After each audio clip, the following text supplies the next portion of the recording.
Hello, everybody. So we are back for another career and spirituality conversation.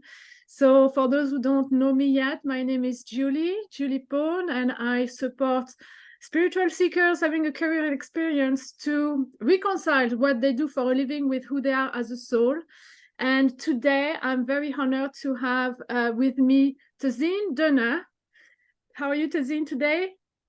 I am very well, thank you, Julie. I love the phrase that you use.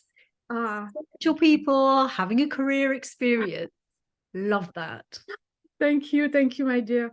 So I'm very excited for this conversation. But before we start, we'll do our regular 1 minute grounding, and then I'll introduce you briefly, and we'll launch into it. So for everyone who can afford to close their eyes right now, if you're not driving or doing anything that requires your attention, just do so. Just close your eyes right now.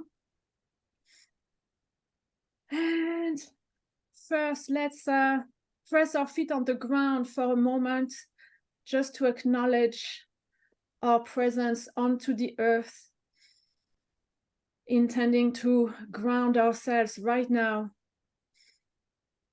And then bringing our attention back all the way from our feet to our chest and to our hearts. And maybe we can feel our heart. Maybe we can hear our hearts. And as we're making this connection, let's just take a couple of deep breaths. And I'll just count 5 deep breaths for us.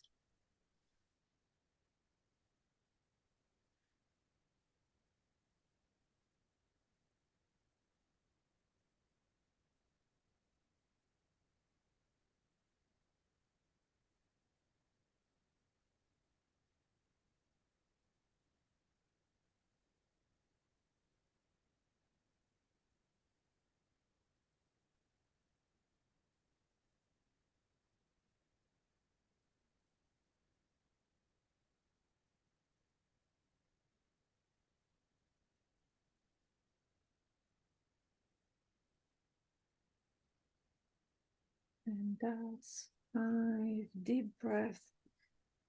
Thank you, everyone. Let's bring ourselves back, opening our eyes, and ta-da!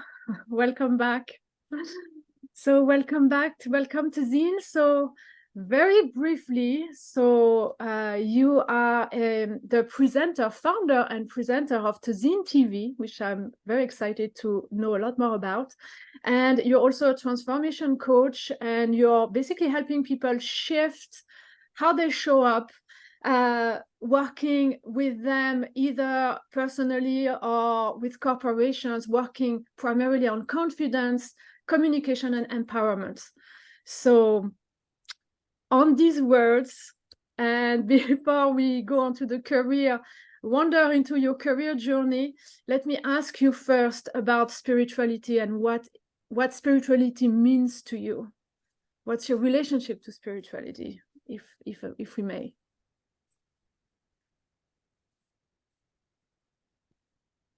Thank you so much, Julie.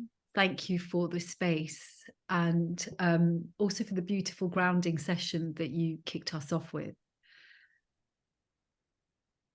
The journey with spirit,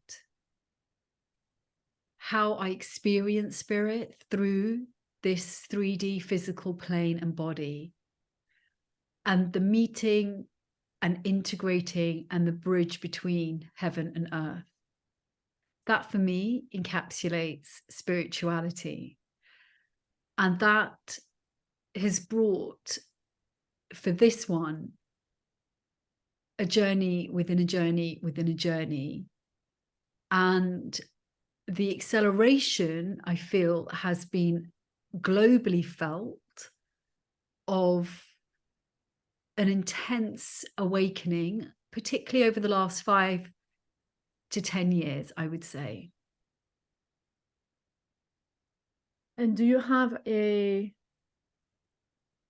lean more on being a spiritual person, or do you have also a faith, a religion that you're you know, that you're associated to? Yeah, so I'll tell you a little bit about the journey for this one. So I was born into a Muslim family, Indian Muslim family. Obviously, majority of people in India are of the Hindu faith and tradition.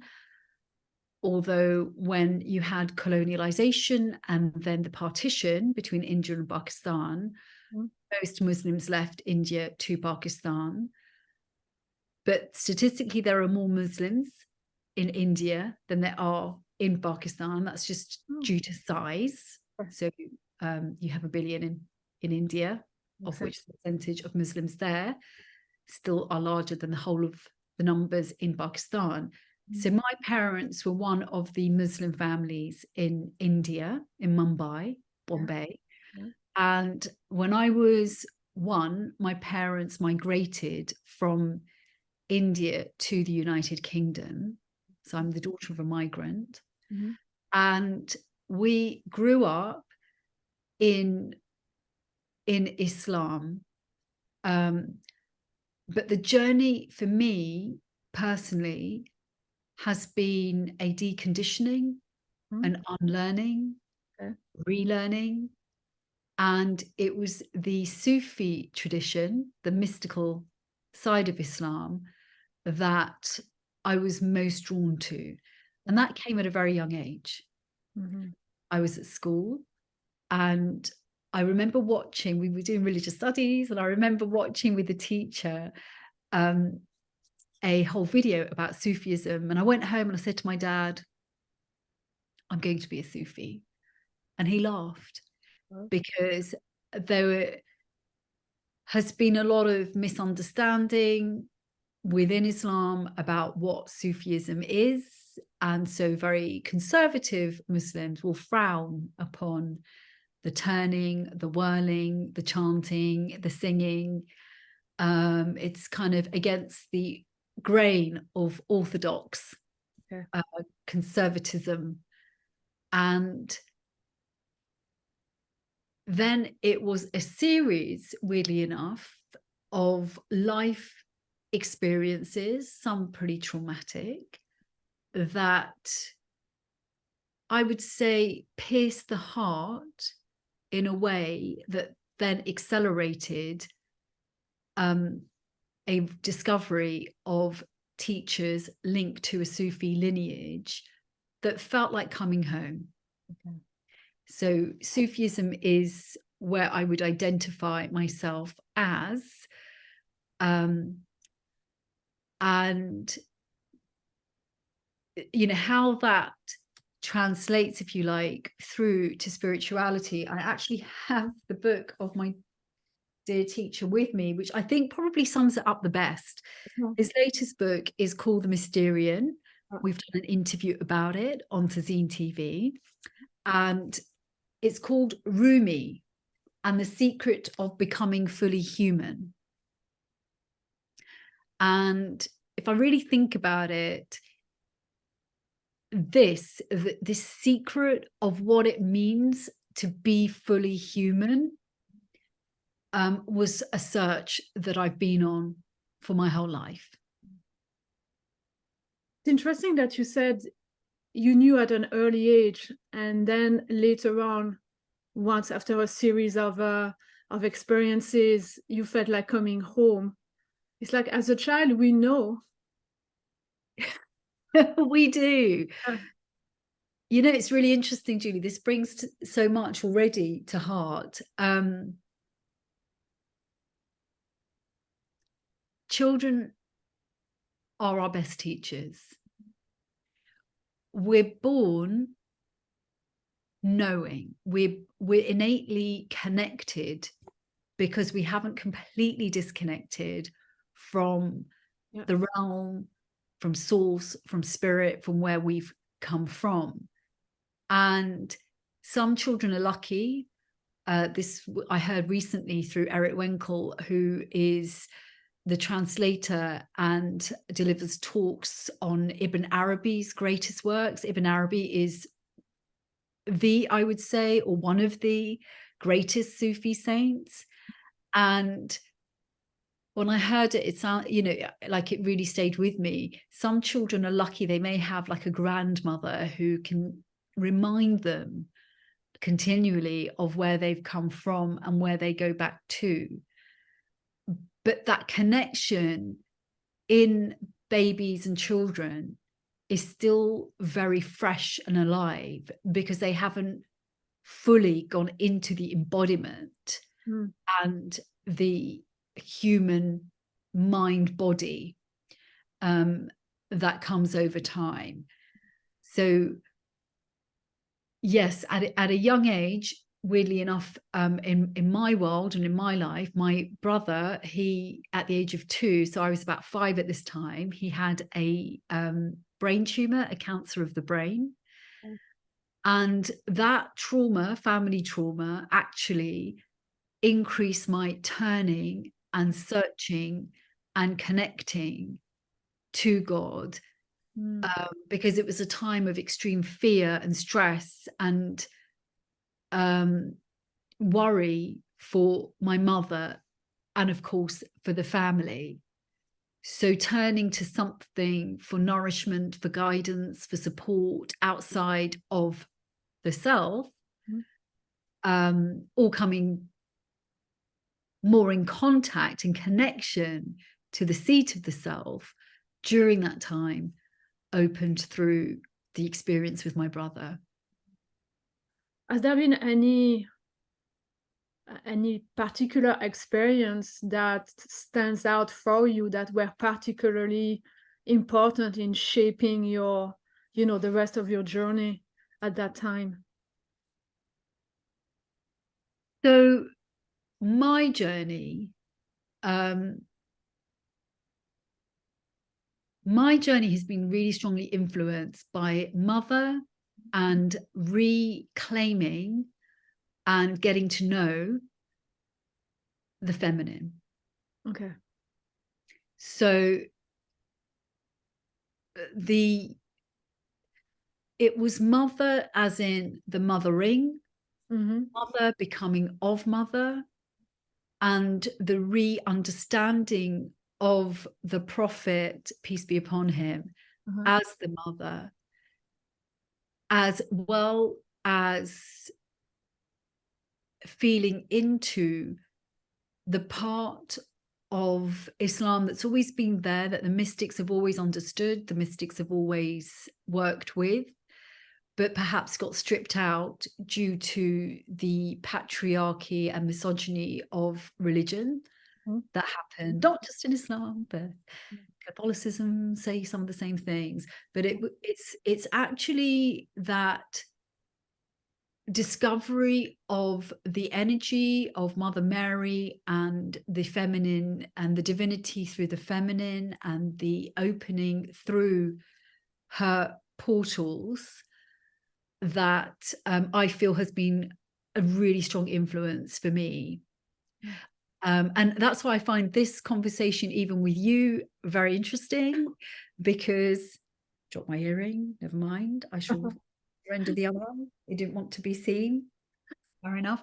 The journey through, I feel like in just sort of my lifespan over the last, decades, there have been many shifts, and entering into a very masculine workplace at the age of 21, when I graduated from Cambridge with a degree in economics and went into masculine environments such as corporate finance and stockbrokering on the trading floor, where there's a lot of testosterone and a lot of masculine energy, felt jarring to my system. And careers were not ready for holding the feminine. They've evolved a lot over the last 30 years, and yet I still feel that the feminine and the energetics of the feminine are the most untalked about, unacknowledged, and unappreciated energy. And bringing her more into awareness. And this doesn't talk about, I'm not talking about, this is not a gender conversation. This is not about masculine, feminine. Okay. This is about the energetics and the energy of the feminine that can be in the masculine, Yeah. Mm-hmm. and can be denied in the masculine. And it can be in a woman who identifies as a woman who, you know, it hasn't been allowed to be expressed because she's had to, for whatever reason, she hasn't felt safe in it and has had to turn on more of her masculine energy to survive, in the belief that that will make her thrive. And so all of this kind of, I feel, has very much bubbled up to the surface.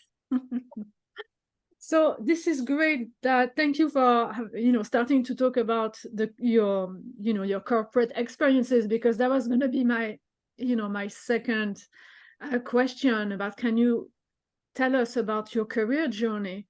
How did you move from hardcore corporate finance to what you're doing now? And now, after what you said about the masculine and feminine energy, how did that play out in that journey for you? So I'm going to start with, we're all in a journey of evolution and growth over a lifetime. And so everything is happening for us, not to us. For me, I started off with a very traditional career in banking. My dad was a banker, and it was kind of this expectation. It was an expectation that I have a degree in economics, and the choices are accountancy, banking, or consultancy. And so I started in banking, and very quickly I felt into that. Energetically, it wasn't feeling right. Energetically, there was a part of me that wasn't using certain aspects within me that needed to be used.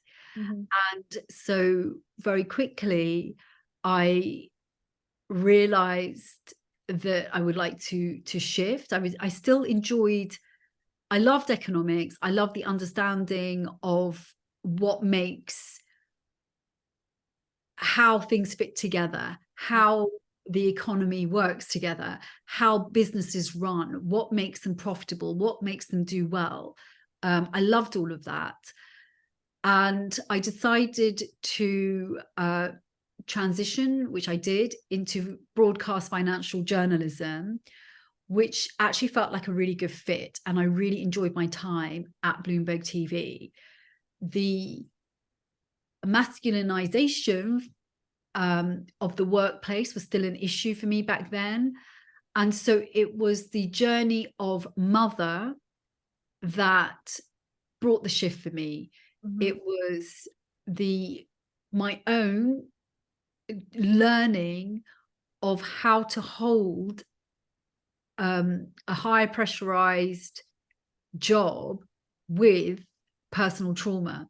So what I mean by this is, when I was at Bloomberg, I was 27 and I became a mother.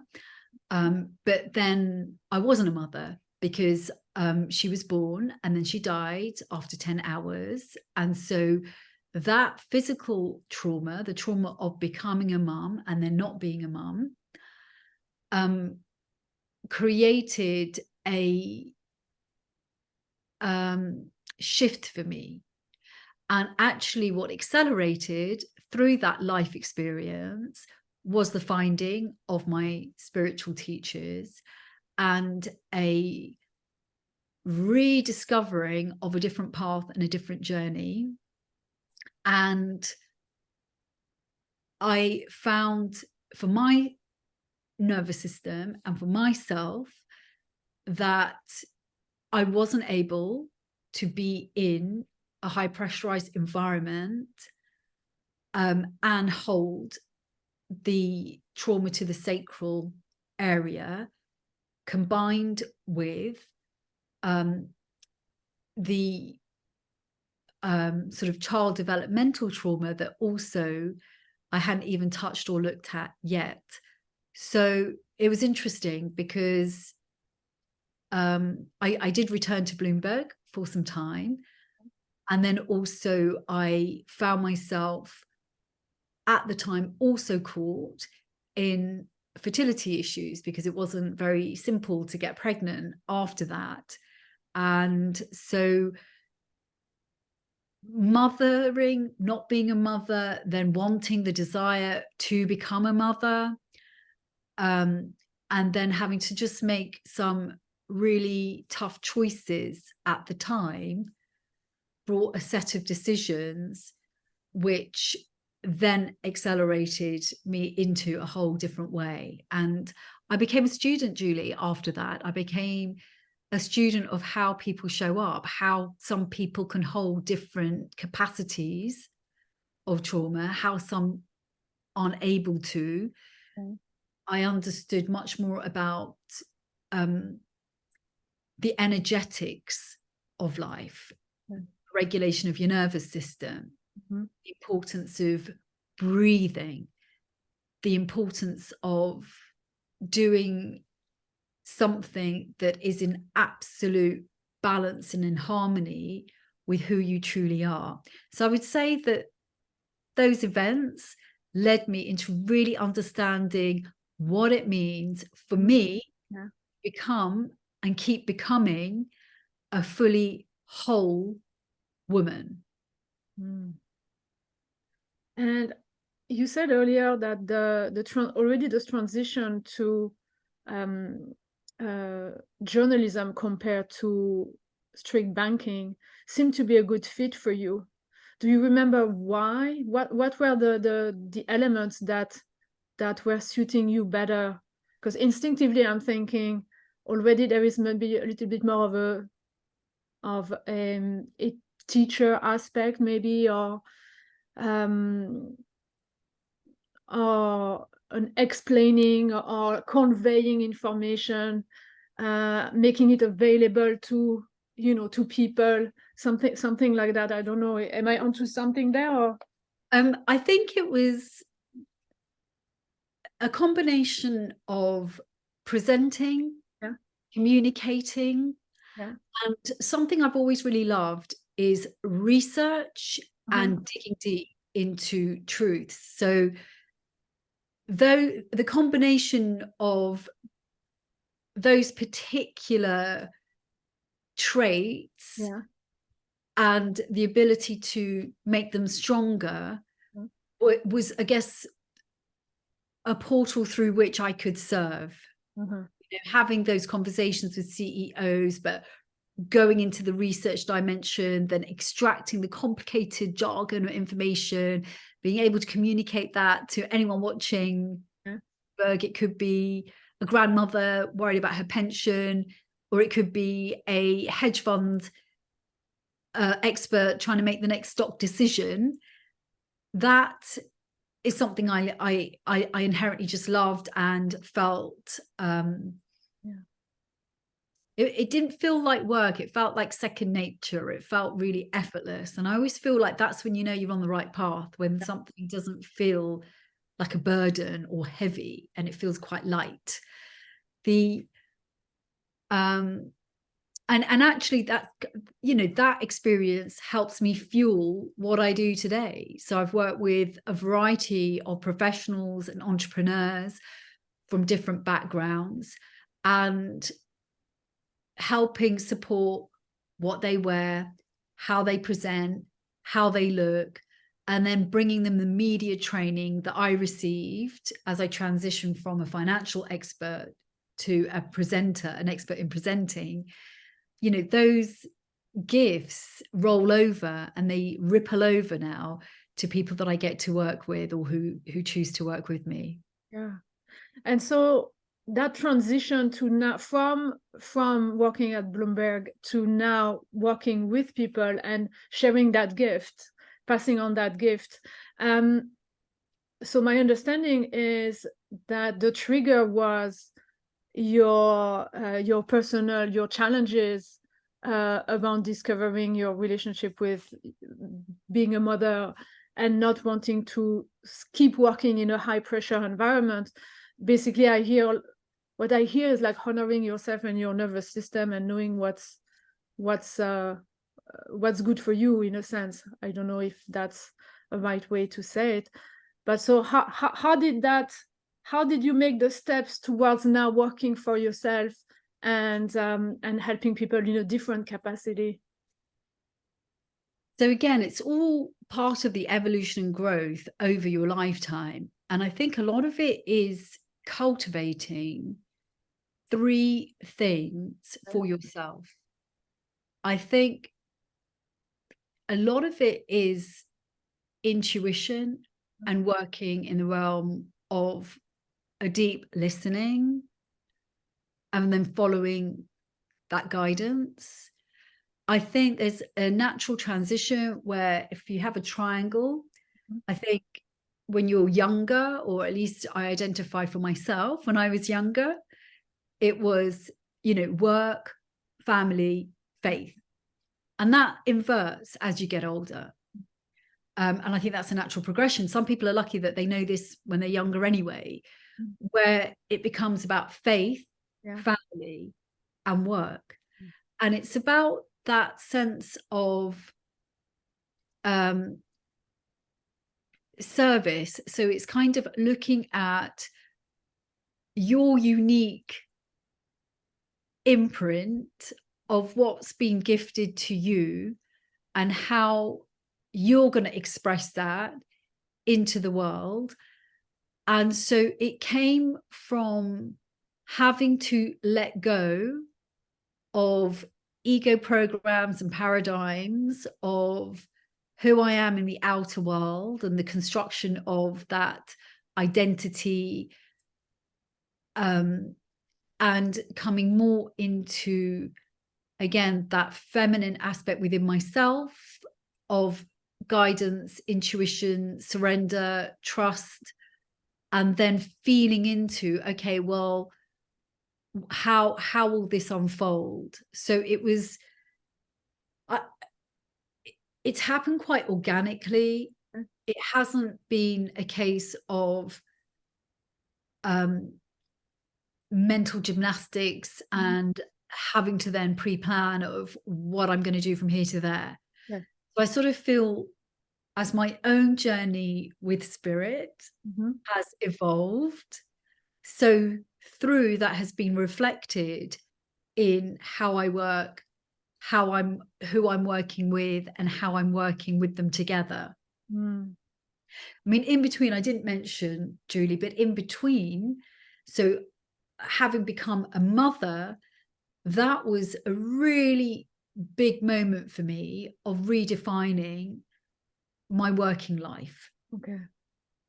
And how to hold being a parent as a mum and how to hold a career. That continues to be a learning and evolving journey. But in between, when my kids were younger, I did a humanitarian project called Humanity's Heart, and that was using the broadcast skills in service to witnessing, sharing, and inspiring what I was seeing through the humanitarian crisis, the refugee crisis, back in 2015. And to all the moms, the mothers who will be listening to us, what's your most important insight or advice for, like, in a sense, a work-life balance, or like a motherhood career woman balance?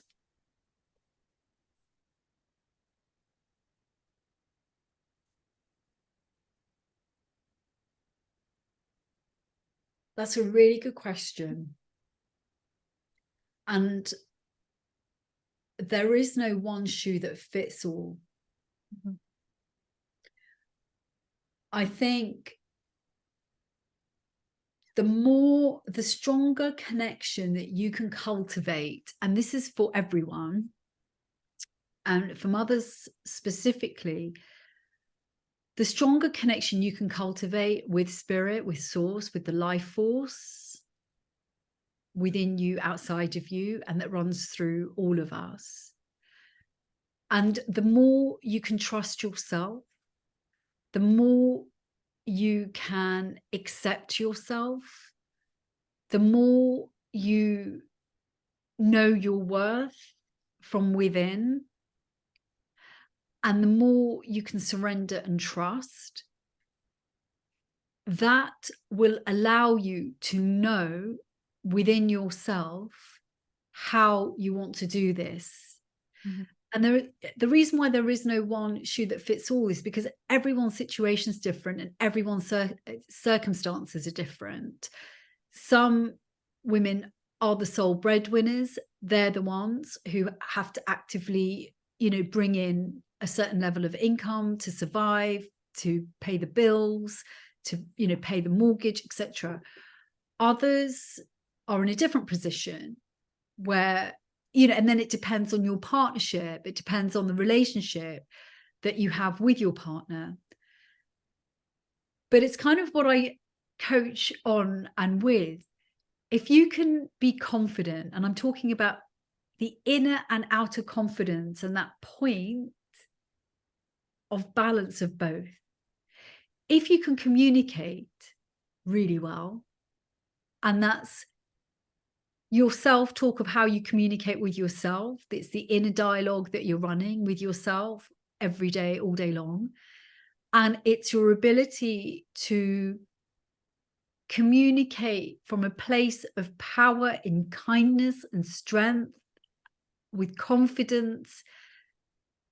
And if you can feel empowered and powerful within, that is the most important thing. I've seen, and I know, and I've explored, women who had high powered careers and then they became mothers and they chose to do it the way that their mothers have done it, where actually mothering is the most important thing. Because actually mothering, we're raising a future generation of people. The most important felt experience for any human being is to be experienced in presence. So actually being fully present as a mother is a gift. It's a gift to humanity. They say that heaven lies at the feet of the mother. That's what I was raised with, what I grew up to believe. But I would say actually heaven lies at the feet of an enlightened mother. The mother who knows that when she's meeting her child, she is meeting God, because that mother will then create a different set of neural relationships with that child as they're growing up. And yet mothering is still not valued in society in the way that it may or could potentially be valued. So you then have a whole generation being raised by mothers who are dealing with life in themselves, who may not have access or are able to mother in a way that they could if they had more support with them and behind them. Because sometimes I think it takes a village to raise a children, but not everyone has that village available and accessible to them. So, this is a huge conversation. And I myself can't have the answer for all of us. I can just give you the wisdom through what's come through my own experience and through others around me. I've seen other women who have chosen to return to work when their kids are really young.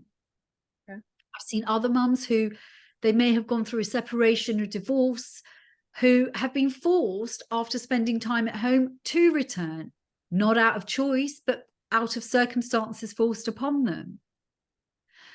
What I am learning and what I am witnessing and what I am experiencing is that this is a conversation that actually extends to the men too, because how and what we're all creating together is becoming of more value and of more interest, and actually is more relevant as well.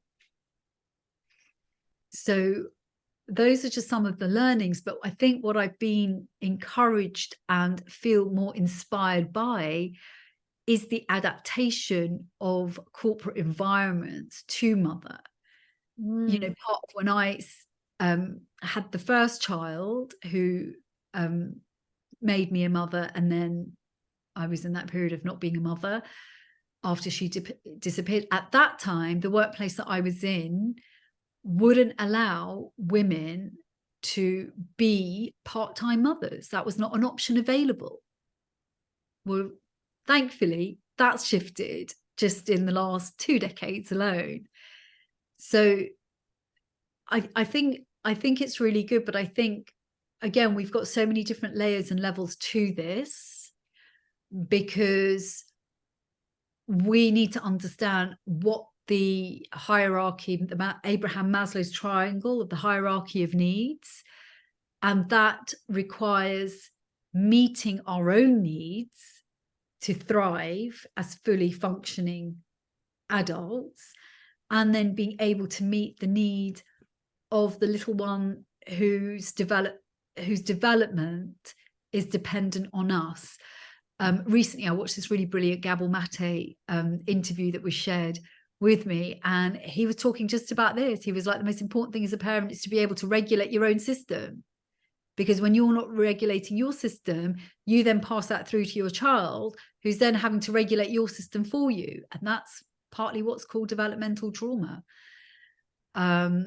I mean, all of us on some level, Julie, in the last few years, particularly after COVID, we're a traumatized species on some level. It's just a varying degree of how we're moving with that trauma. So Tazeen, so now can you tell us about your, actually I'm tempted to ask you something else before. Okay. Yeah, let me ask you this first. So maybe a selfish question, but as someone who's not a mother, what does motherhood change?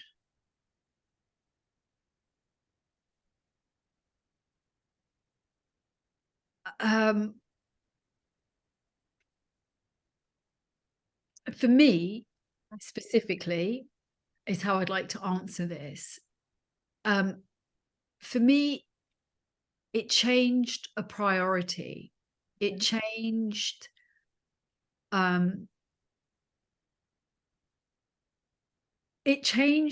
what felt important to me. You know, and that could be from buying another designer handbag, pretty unimportant right now because I have to feed my child, although I can still enjoy a nice handbag, to really what this game of life is really all about. Something I like to do in the mornings is I take a walk, and we have a local graveyard, and it's very beautiful, very peaceful, and it's something that was inspired through my Sufi teachers, who Camille Anne, my Sufi teacher. She encourages us to walk in the graveyards in the morning and reflect at the stars at night, the stars representing the saints who light the way for humanity and bring the messages, and the graveyards to remind us of where we're going and where we're heading to. So that awakens with, well, actually, what is important and how are we truly living. And I like to stop when I do that walk, and I love to read the different gravestones. None of them talk about what a great banker this person was, or what a great celebrity, or what a great TV personality. None of them. I only ever read loving mother, loving husband, loving grandfather, loving, devoted brother, the child that's deeply missed, the mother that was so beautiful, that. And so that connects me to relationship, and that red thread of humanity that runs through all of our hearts. Yeah. And that, again, you know, this,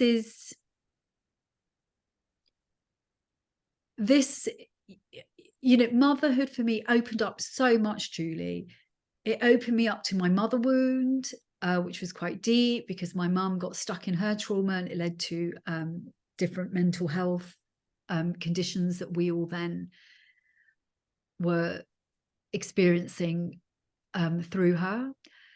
And the mother wound is a really big, I mean, that's a whole other conversation and topic, to be perfectly honest with you. But that, you know,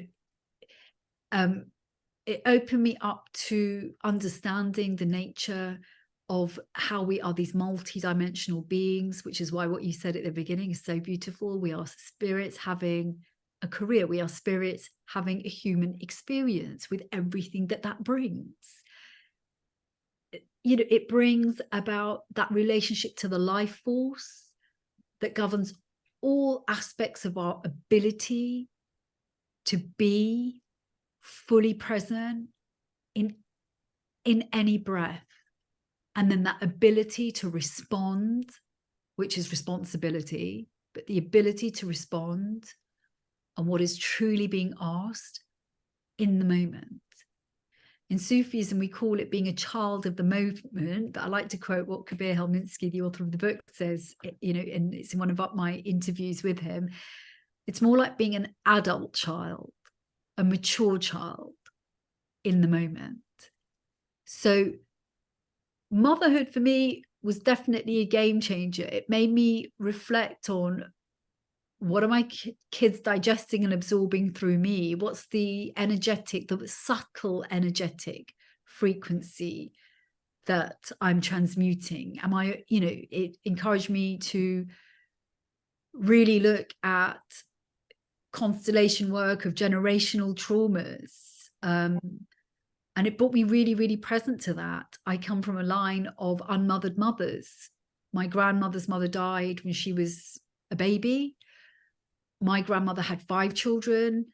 She was unmothered. She was raised by her sister. So my mother had a mother who had 5 children who didn't have a full experience of mothering. And then my mother, with her life experience, was not necessarily able to mother in a way that felt safe, a way that felt kind, or compassionate. And so for me, motherhood became a meaning for me that I've given it. And I think in my case, the difficulty and the struggle to become a mother actually made me value being a mother in a way perhaps I wouldn't have valued if my first one had survived. But, you know, Julie, this is a really interesting conversation because I don't believe you need a child to have areas of your life where you are mothering anyway. You're mothering this work. You're mothering what you're birthing through this space that you and I are sharing, and all these amazing conversations and interviews that you're bringing to our consciousness. Our prophet, peace be upon him, he was described as the mother of the community. My husband actually has amazing mothering qualities within him. You know, he's very compassionate. He's very attentive to our children. So it's something to reflect on, you know, because it means something for each of us. And that is without you having to be a biological mother too. Yeah, I don't know why I felt I'm aware of that yes, you know, motherhood can take possibly different avenues, but I don't know why somehow your conversation, yeah, like I had to ask, and on your like more strictly speaking, your spiritual journey. did motherhood trigger something or allowed you a deeper understanding somehow of your, of your spiritual journey, or spiritual even concepts or teachings that you've come into contact to? Hmm. Hmm.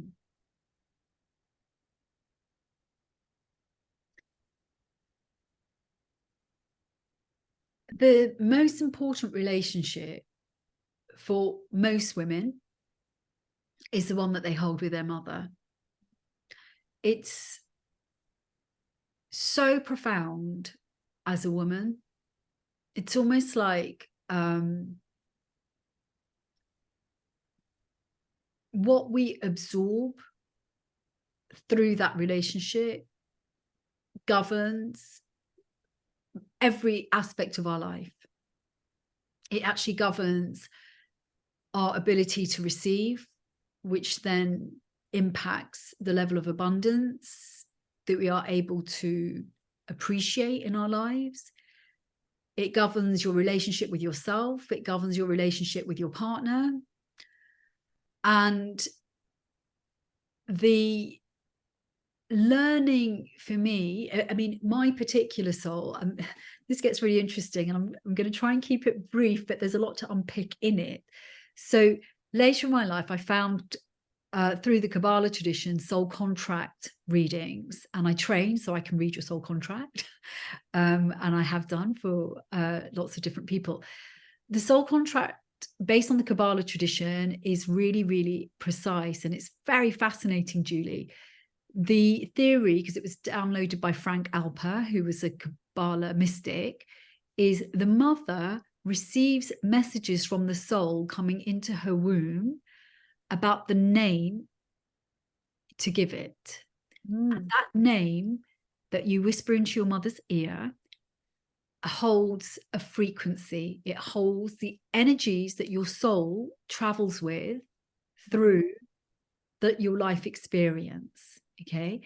Now, if you add onto that then human design, and human design is a way of understanding the body and the vehicle that you're driving, whereas the soul contract gives you the roadmap of where you're driving and how, so one is like how you're doing the drive. The second is the road that you're driving on, and then all the characters that you're meeting and how they're playing into the karmas and the talents that you have.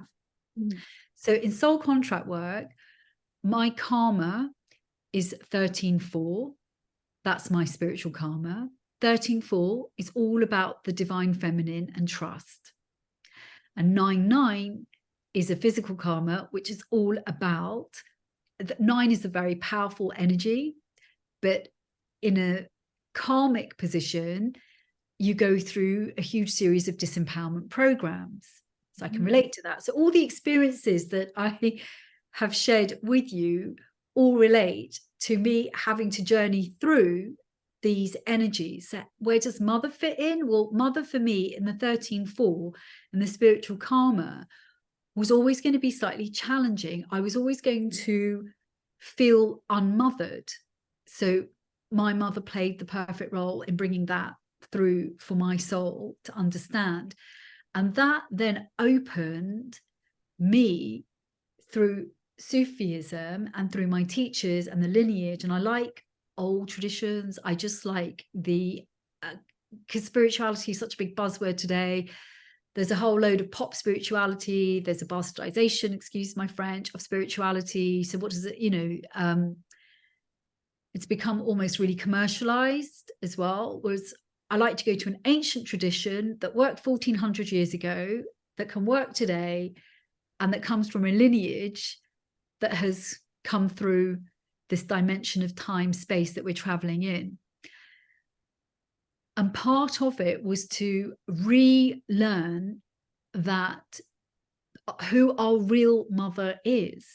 Sure, we have our biological physical mother, but for some people, the work is to relearn the mothering energies from the source that mothers everything, that's mothering Mother Earth, that's mothering all of us.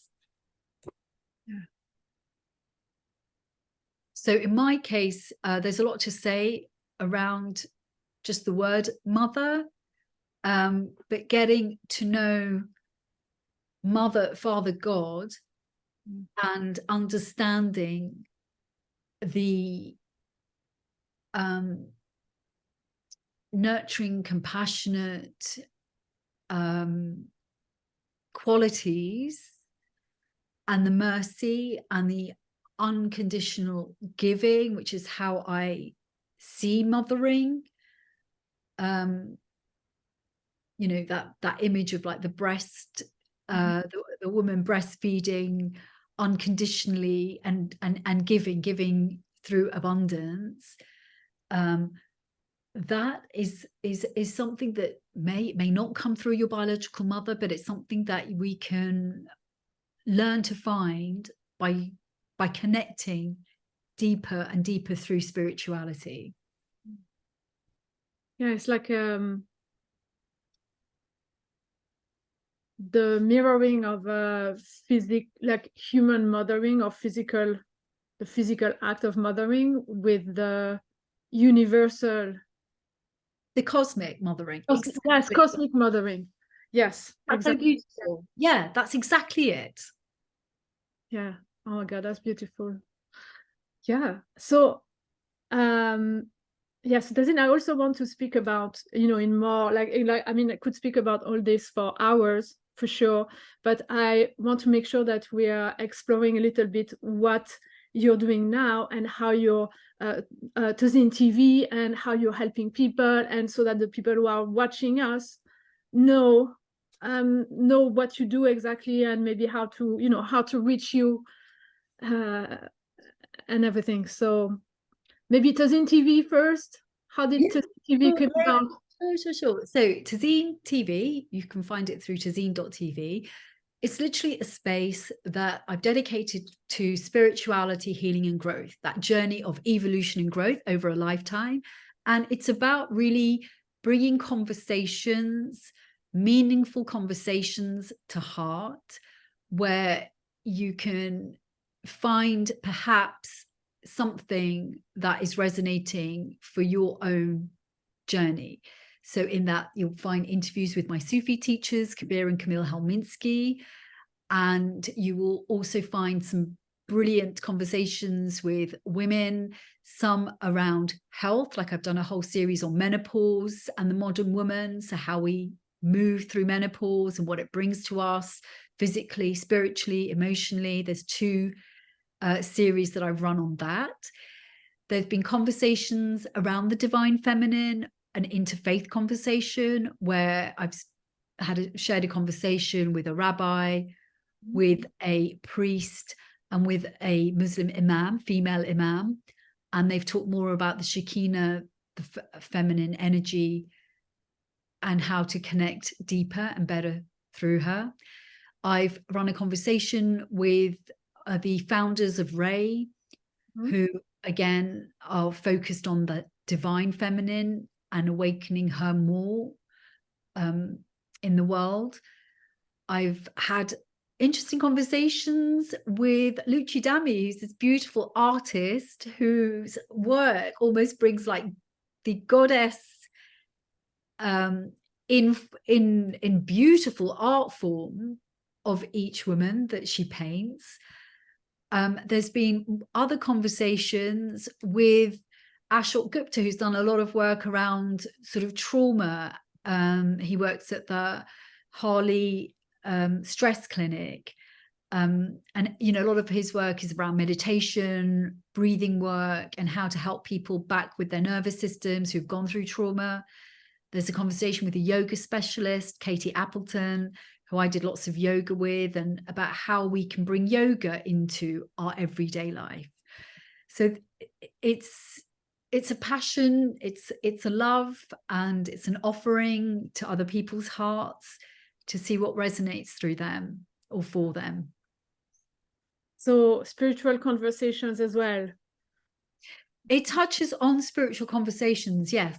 I mean, it's almost like, you know, it's really interesting, Julie. It's almost like, well, it's what you said. We're all spiritual beings anyway. True. Yeah. So it's almost like we can almost like release that word because it's kind of implicit Yeah. in That's true. the human experience. It's part of who we are.